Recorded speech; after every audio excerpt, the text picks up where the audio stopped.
I have friends, advisors, and business associates who say I should not tell you this.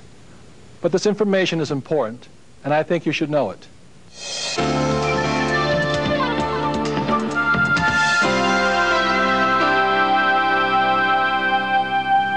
My name is Robert Kiyosaki.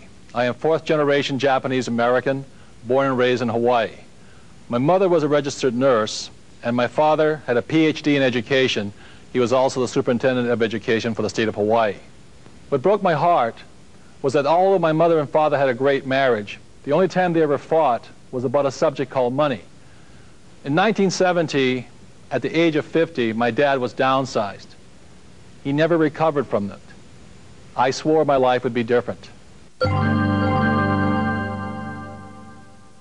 So in school today, we're focused on a thing called SAT, or Scholastic Aptitude Testing. We want to find out how good you are at reading, writing, and arithmetic. Very important skills. And depending on how well you do with SAT, the next thing they focus on is professional aptitude testing, whether you should be a doctor, a lawyer, fire chief, secretary, or whatever. It's your professional training. But what school fails to focus on or train people on is a thing what I call financial intelligence. We never discuss the subject of money in schools. So what do I mean by financial intelligence? Well, if we gave $10,000 to 100 people, 80 of them, or 80%, would have nothing left at the end of a year. 16% with the same $10,000 might have $10,050, what you would get by putting it in a bank. And 4%, given that same $10,000, would have anywhere from $20,000 to $1 million or more. And that's what I mean by financial intelligence. So when we go to school, we learn to read these things. But we never learn to read these, financial statements or annual reports. We never learn financial literacy in school. I founded a company called Prime Cable in 1979 with two other people. Today that company, if it were sold, would sell for about $1.6 billion. I'm a graduate of the University of Texas. I got an MBA in finance. For the last 8 or 10 years I've been a turnaround specialist. So companies will call me and ask me to help them fix their problems. One of the unfortunate things about being a turnaround specialist is that sometimes there's some fat in the organization that has to get eliminated, and so in the last 3 years I have fired probably well over 200 people. Most people that I know haven't bothered or figured out a way to go learn the rules so that they will spend the time and understand how to go make money with money. And that's what cash flow is about. It's learning the rules of the game on how to make money with money. One of the great things about money and the rules of the game for money is that they can be taught and they can be learned. One of the things that is very important to me is that my children especially understand the rules of the game of money so that they will never be one of the unfortunate statistics who gets fired in a corporate downsizing by somebody just like me. When I studied accounting in school, it was possibly the single most boring subject I ever studied. So I had to create a system that was easy enough for me to understand. So these are the basic forms necessary for financial intelligence. One is called an income statement because it has an income and expense, also called a profit and loss statement. There is also a balance sheet, and the balance sheet has assets and liabilities. And these are the very basics for financial literacy or financial intelligence. I soon realized the main cause of financial struggle was due to confusion between the definitions of an asset and a liability. I looked in the dictionary at the definitions of assets or liability, and I got very confused by the dictionary's definition, so I made up my own. My definition of an asset is something that puts money in my pocket, and my definition of a liability is something that takes money out of my pocket. So what caused my mom and dad to struggle financially is my dad, because his banker and his accountant and his real estate agent told him a house is an asset. By this definition, it's actually a liability.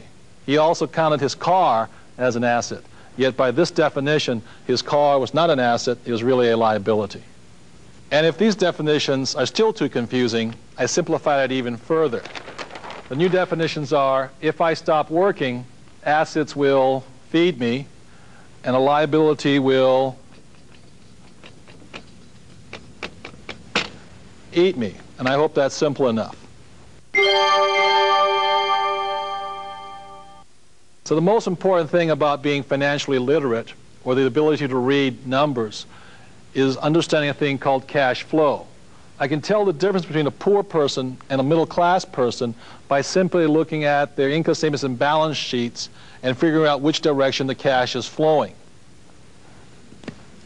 So I will show you the cash flow pattern of a poor person. Generally, a poor person, all they have is a job. The income comes in from their job, goes down, they pay their rent, clothing, a little food, and goes out the expense column. And this is a cash flow pattern of a poor person. The cash flow pattern of a classic middle-class person is a little bit different.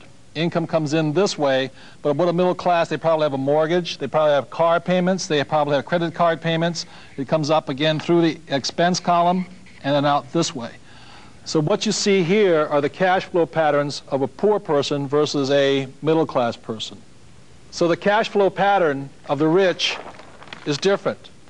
The cash flow pattern of the rich flows from the asset column into the income column. So while the poor and the middle class are focusing on income, what the rich are focusing on is the asset column.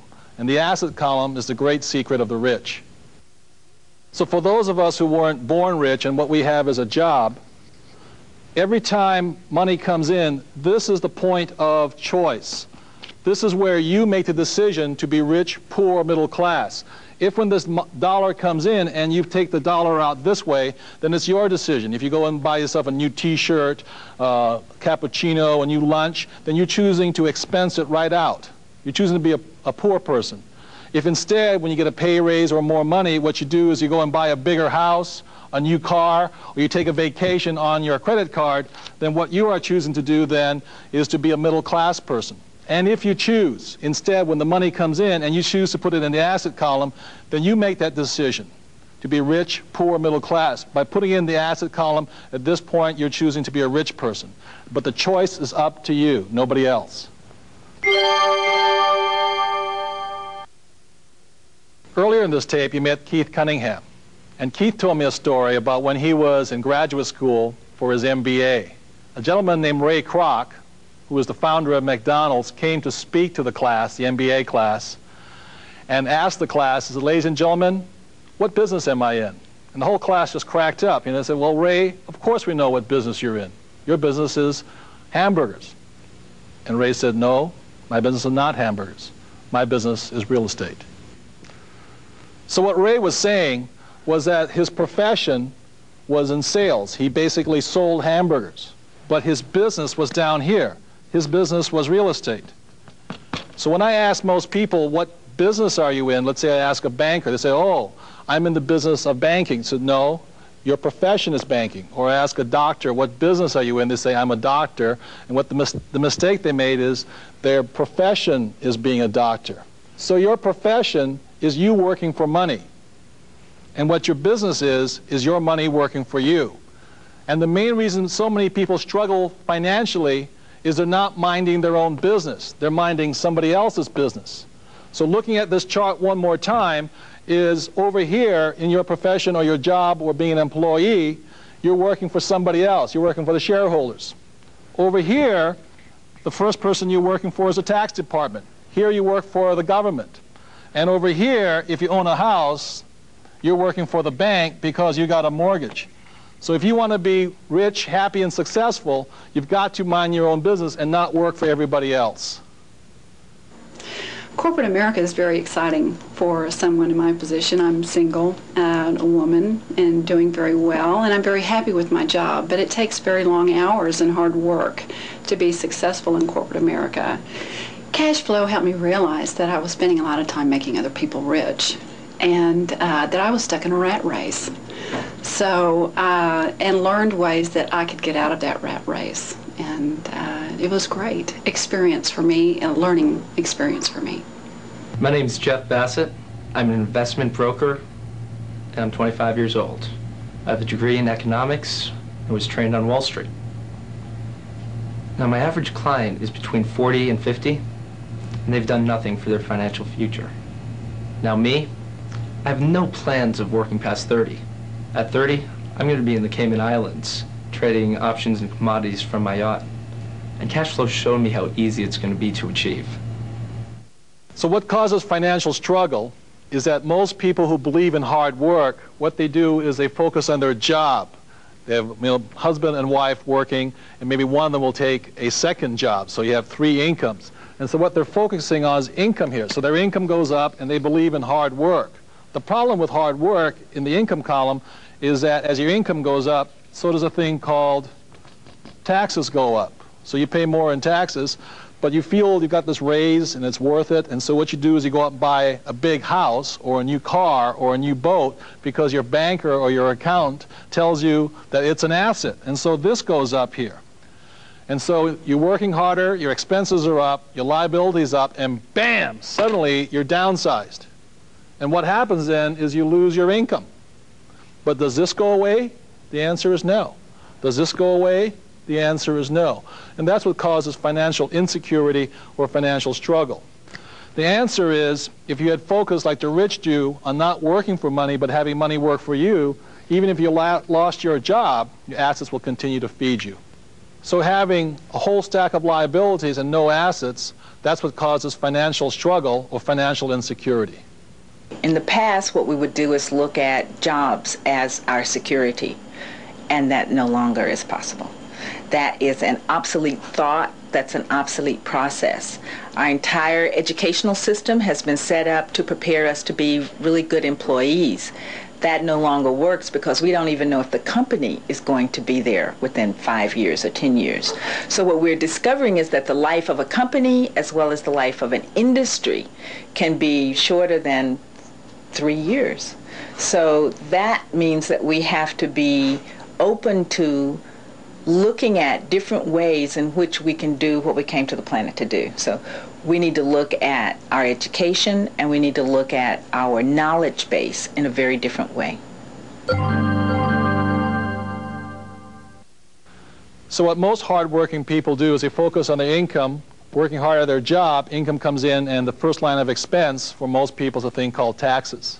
But what the rich do is by having their income come from the asset column, the income comes up this way, and the way the rich avoid taxes is just like a fuel filter on a gas line. What the rich do is they attach a corporation or several corporations. And what a corporation then does is bleed off as many expenses as possible before their income is taxed. And that's how the rich avoid taxes, where a person who is an employee or a W-2er is taxed first. So what the rich do through a corporation is that they take off some of their expenses. What they do is they earn, they spend as much as they can, and they're taxed on what's left. And what the poor and middle class do is they work hard, they earn all their money, but the government taxes them, then they try and spend or live on what's left. And that's one of the big differences between the poor, the rich, and the middle class. Wayne and I own one of the largest real estate schools in the state, and one thing we find about people and students who are entering the real estate business is that we give them the basics of real estate, but they don't know the basics of investing.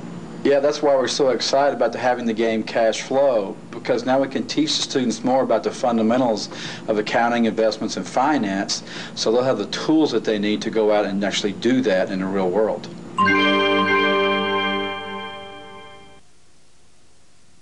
So one of the secrets of the rich is how they print money.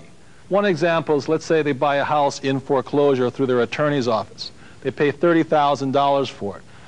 They mark it up to market value, which is, let's say, $60,000. So they sell it for $60,000, and what they have is in $30,000, which they take back in the form of a note or an IOU. So they've created now $30,000 in their asset column from this one transaction. Or another way of doing it is you take a piece of land, about 80 acres. I paid $100,000 for this whole chunk of land. There was a house on the property, so I chopped off 4 acres and sold the house for $145,000. So I made $45,000 from just selling the house and 4 acres. I then divided up the land into 3 parcels, selling each parcel for $100,000 each, again taking it back in a note or a form of an IOU. So over here, I had now invented $300,000 in my asset column. Or another example I do is called an IPO, initial public offering. I put $10,000 seed money into a company I'm forming. For 1 penny a share, $10,000 comes out to 1 million shares. The moment the company goes public, let's say it goes up to $1, so 10,000 shares then goes to $1 million, which I don't have to pay taxes on until such time as I cash the money. So these are some examples of how the rich print money.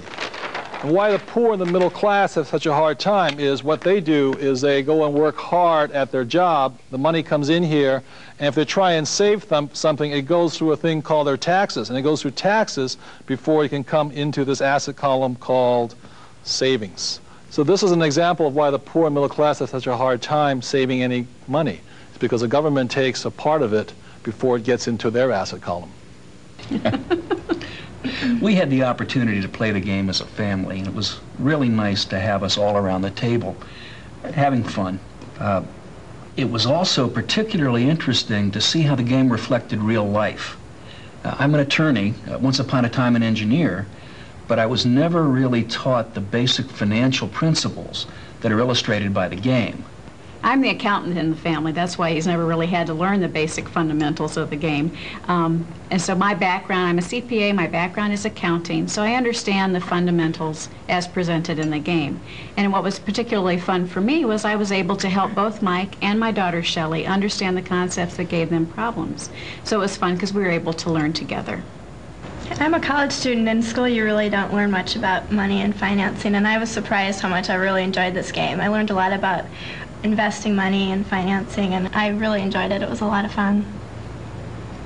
So a couple of years ago I wrote a book called If You Want to Be Rich and Happy, Don't Go to School. It was an international bestseller. And many people think I'm anti-education. Nothing could be further from the truth. As I said, my profession is education. I'm a teacher. I love learning.